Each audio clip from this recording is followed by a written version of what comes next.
വാലേക്കും സലാം വറഹ്മത്തുള്ളാഹി.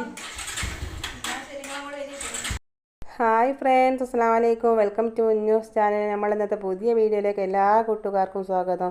മീൻകാർ വന്നപ്പോൾ മീൻ വാങ്ങാൻ വേണ്ടി റോഡുമേൽക്ക് കയറിയതാണ്. അയിലക്കുട്ടിയാണ് ഇട്ടുള്ളത്. ഞാൻ പാത്രമായിട്ടാണ് മീൻ വാങ്ങാൻ പോയത്. അയാൾ ഇങ്ങനെ ഓരോ മീൻ ഇങ്ങനെ എണ്ണി പെറുക്കിയിടുന്നുണ്ട്. 100 റുപ്യക്കാണ് ഞാൻ വാങ്ങുന്നത്. ഞാനിങ്ങനെ വീഡിയോ കണ്ട് അയാൾ എടുക്കുന്നത് കണ്ടിട്ട് ഓലിനോട് പറഞ്ഞു ഞാനും സബ്സ്ക്രൈബ് ചെയ്യുന്നുണ്ട്, ഇന്നെ ഉൾപ്പെടുത്തിക്കോളാണ്ടി എന്നൊക്കെ പറഞ്ഞിക്ക്. പിന്നെ അങ്ങനെ മീനൊക്കെ വാങ്ങി. പിന്നെ ലാസ്റ്റ് എന്നോട് പറഞ്ഞാൽ ഈ മെത്തലിട്ട് ഞാൻ ഇത് പൊരിക്കാനാണ് കേട്ടോ. ഇപ്പോൾ ഞാൻ വീഡിയോ എടുക്കുന്നത് കണ്ടിട്ടാതാണോ എന്ന് ഓർമ്മയില്ല. അങ്ങനെ നമ്മുടെ അയൽവാസി അമിൻതാത്തയും മീൻ വാങ്ങുന്നു കിട്ടോ. അമിൻതാത്തക്ക് തേക്കിൻ്റെ ഇലയിലാണ് മീൻ പൊതിഞ്ഞെടുത്ത്. പൂത്തിൻ്റെ ഇലയിലും തേക്കിൻ്റെ ഇലയിലൊക്കെ മീൻ പൊതിയുന്നത് കാണുമ്പോൾ എന്തോ ഒരു ഭംഗിയാണല്ലേ. പണ്ടുള്ള കാലം അങ്ങനെ അല്ലായിനോ, ഒരു കൂവൻ്റെ ഇലയിൽ തേക്കിൻ്റെ ഇലയിൽ പൂത്തിൻ്റെ ഇലയിലൊക്കെ എല്ലാം ഇറച്ചി മീനൊക്കെ പൊതിയല്. അങ്ങനെ മീൻ തന്ന മീൻകാരനും പോയി മീൻ വാങ്ങി. അമിൻതാത്തയും പോയി. ഞാനും ഇങ്ങോട്ട് പോകുന്നു. വേഗം മണ്ണാച്ചമല തട്ടാൻ വരുങ്ങ കേട്ടോ. ഞാൻ എൻ്റെ മുത്തുവിനും കാത്തുന്നത് ചെറിയ മണ്ണാച്ചമല തട്ടാണ്ട് പിന്നാണ് മൂക്കടപ്പും തുമ്മലും ജലദോഷവും ഒക്കെ ആയിട്ട് അവൻ നടുങ്ങട്ടെ എന്ന് നമ്മൾ വിചാരിച്ച്. പിന്നെ എനിക്ക് തോന്നി എൻ്റെ മുത്തുവിന് കാത്തുന്നിട്ട് കാര്യമല്ല, ഒക്കെ എടുക്കാൻ മാത്രം പണി ആടെ തന്നെ ഉണ്ട് കേട്ടോ. പിന്നെ ഞാൻ തന്നെ അവിടെ ചെയ്യട്ടെ തുടങ്ങിയതായിരുന്നു. അത് തുടങ്ങിയോണ്ട് തന്നെ അവിടെ നിർത്തി വെക്കേണ്ടി വന്നിട്ടോ. പോർച്ചിനെ തയ്ച്ച് തട്ടാൻ കഴിഞ്ഞില്ല. അത് ഇന്നലെ എടുത്ത വീഡിയോ കാണാനും. പിന്നെ ഇന്നലെ രാത്രി ഏറൊക്കെ ആയപ്പം മുത്തും മോനും മക്കളൊക്കെ കൂടാൻ വന്നിക്കുന്നത്. ഒരു ഫുഡോ കഴിച്ച് വന്നാട്ടോ. ഫുഡൊന്നും വേണ്ടാന്ന്. പിന്നെ മക്കളും ആരും കഴിച്ചിട്ടൊന്നുമില്ല. ഇങ്ങനെ ഒരു കിടന്നുറങ്ങി. രാവിലെ പത്തിരിയും കറിയൊക്കെ ഉണ്ടാക്കി കൊടുത്തിനും പത്തിരിയും ചിക്കൻ കറിയൊക്കെ ഉണ്ടാക്കി മക്കളെ കുടിച്ച് ഞാൻ സ്കൂൾ പറഞ്ഞേക്കുകയും ചെയ്തു. ഇവിടുന്ന് കുറച്ച് അങ്ങോട്ട് വലിയ ഉണ്ടാക്കി കൊടുക്കണം കേട്ടോ. പിന്നെ അവിടുന്ന് സ്കൂൾ വണ്ടി ഉണ്ടാവും, അതിൽ അങ്ങ് പോയിക്കോളും. അങ്ങനെ ചായ കുടിച്ച് വലിയ പോകാനൊരുങ്ങുമ്പോൾ എനിക്ക് തോന്നി ഇങ്ങനെ ഫ്രീസറിൽ ചക്ക ഉണ്ടല്ലോ, ചക്ക പൊയ്ക്കാണ് തിന്നാനേക്കും. ഇത് മുന്നുവിൻ്റെ അമ്മച്ചി കൊടുത്തയച്ചിട്ട് ഇവിടുത്തെ അമ്മച്ചിയും മുന്നും കൂടി പെറുക്കിയിട്ട് ഫ്രീസറിൽ വെച്ചതിന് കേട്ടോ. ഇത് 2 മാസം കഴിഞ്ഞ് ഫ്രീസറിൽ വെച്ചിട്ട് ഇന്ന് ആദ്യമായിട്ടാണ് ഞാനിത് എടുത്തു വെക്കുന്നത്. അങ്ങനെ എടുത്തു വെക്കുമ്പോൾ നല്ല ചക്ക ഇത് ഐസ് വിട്ടിട്ടില്ല, പെട്ടെന്ന് നല്ല ഓർമ്മ വന്നത്. ആ ഫ്രീസറിൽ നിന്ന് എടുത്തേം പാടക്ക് ഇങ്ങനെ അടുത്തി എടുക്കുക കേട്ടോ. അങ്ങനെ വേഗം കിട്ടുകയും ചെയ്യും കേട്ടോ. ഇത് വെള്ളം പാർന്നെടുക്കുമ്പോൾ മൊത്തത്തിൽ വെള്ളമായി പോകില്ല, അത് വിചാരിച്ചിട്ടാണ് വെള്ളം വരാണ്ട് എടുക്കുന്നത്. ഇങ്ങനെ അടുത്തിയെടുക്കുമ്പോൾ നമുക്ക് ആവശ്യത്തിന് അടുത്തിയെടുത്ത് പിന്നെ ഐസാക്കി എടുക്കുന്ന അങ്ങോട്ട് തന്നെ വെച്ചാൽ മതിയല്ലോ. അത് വിചാരിച്ച് വെള്ളം വരാണ്ട് അടുത്തിയെടുക്കുകയാണ്. നല്ല ഉറപ്പ് വെക്കണം കേട്ടോ. അപ്പോൾ ചക്ക എടുക്കുമ്പോൾ ഇങ്ങനെ നമ്മൾ ചക്ക പെറുക്കിയിട്ട് വെച്ചാൽ പിന്നെ നമുക്ക് പുഴുങ്ങാൻ വലിയ അധ്വാനം തോന്നില്ലല്ലോ. വേഗം ഒരാൾ തേങ്ങ പൊളിക്കുക, ഒരാൾ ചേരണ്ട്, ഒരാൾ വെളുത്തുള്ളിയും പച്ചമുളകും എല്ലാം കൂടി റെഡിയാക്കി ഇങ്ങനെ അരക്കി ഇത് കാണാൻ പെട്ടെന്ന് പണി ചെയ്യുമല്ലോ. പിന്നെയാണ് ചക്കൻ്റെ മടലും കുരുവൊന്നും വേർതിരിച്ചെടുക്കാനുമില്ല. ഇങ്ങനെ നോക്കി നല്ല ഉറപ്പിട്ട് ഞാൻ ഞെക്കിയിട്ടൊന്നും ഇതെന്താ പറയുന്നത് പൊടിഞ്ഞിട്ടുന്നില്ല. അമ്മത്തി ഞെക്കിയാറാണ് പിന്നെ പൊടിഞ്ഞിട്ടുന്നത്. ഈ ചക്ക പുഴുങ്ങിയിട്ട് നല്ല അടിപൊളി ചക്ക ആയിരുന്നു കേട്ടോ.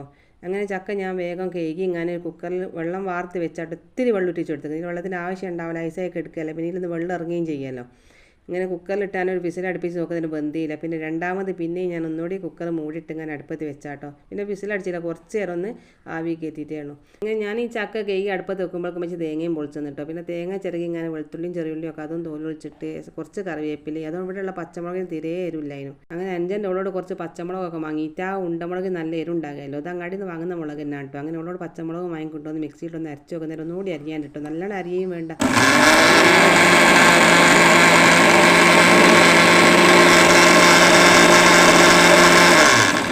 ഈ തേങ്ങ അരക്കുമ്പോൾ സാധാരണ ഞാൻ ഉപ്പിടലുണ്ടായിട്ടോ. എനിക്ക് തോന്നി ചക്കയിൽ ആവശ്യത്തിനുള്ള ഉപ്പുണ്ടെങ്കിൽ തേങ്ങയിൽ ഇട്ടുകൊണ്ട് അധികം ആയിപ്പോണ്ടാച്ചിട്ട് തേങ്ങയിൽ ഉപ്പിട്ടില്ല. പിന്നെ ആണെങ്കിൽ ചക്ക പൊയ്യുമ്പോൾ ചിലപ്പോൾ ഞാൻ മഞ്ഞപ്പൊടി ഇടലുണ്ട് കേട്ടോ, ചിലപ്പോൾ ഇടലുമില്ല.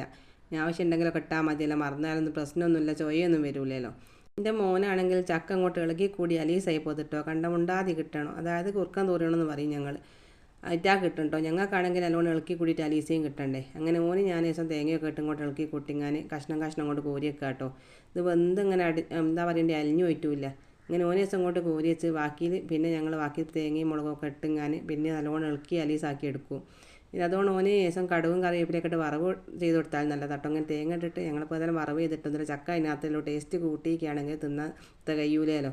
അതായത് ഇങ്ങനെ തന്നെ മതി തന്ന്. പിന്നെ ആണെങ്കിൽ ആ ചമ്മന്തി അരച്ചില്ല അരപ്പുണ്ടാക്കിയില്ല ചക്കയിലിടാനല്ലേ. അങ്ങനെ അതിലേസം ഉപ്പൊക്കെ ഇട്ട് ഇങ്ങനെ സുർക്കയൊക്കെ ഒഴിച്ച് സുർക്ക ചമ്മന്തി ഉണ്ടാക്കിട്ടോ. അങ്ങനെ ഓനും ഒരു ജാതി ഞങ്ങൾക്കൊരു ജാതി ആക്കിയതാൽ ചക്കയും സുർക്ക ചമ്മന്തിയും കൂടി കട്ടൻ ചായയും പറഞ്ഞ് കുടിക്കുകയാണ് കേട്ടോ.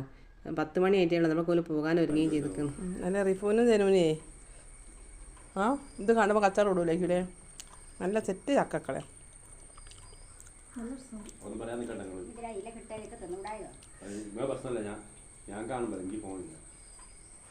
അടിപൊളി, നല്ല ടേസ്റ്റ്.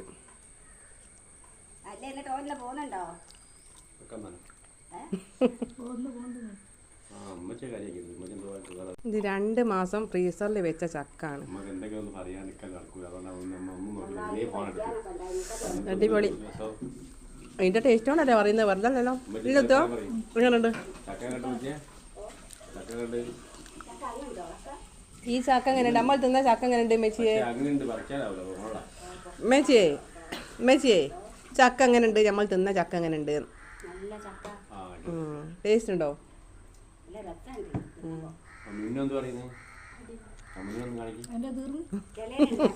മുത്തോന് കൊടുക്കാനും പിന്നോ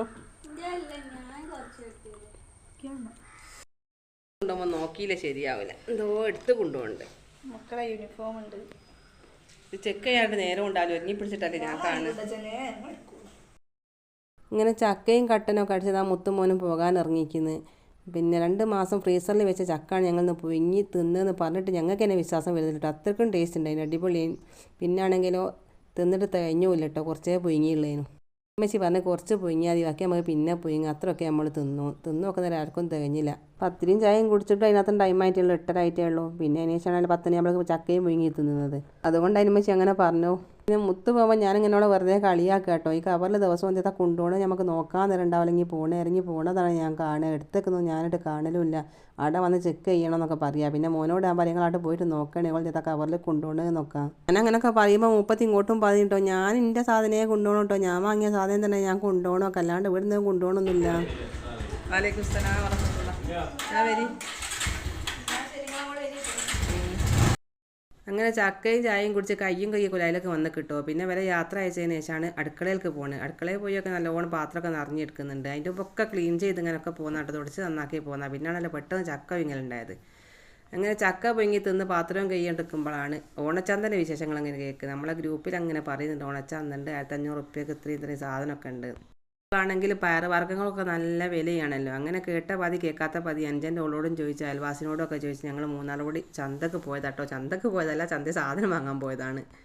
അങ്ങനെ ഓണച്ചന്തയും സാധനം വാങ്ങി. പിന്നെ കുറച്ച് പച്ചക്കറിൻ്റെ ആവശ്യം ഉണ്ടായിട്ടോ. 400 റുപ്യക്ക് പച്ചക്കറിയും വാങ്ങി, 1500 റുപ്യക്ക് ഓണച്ചന്തയും വാങ്ങി, പിന്നെ 100 റുപ്യക്ക് ബിസ്ക്കറ്റും വാങ്ങി.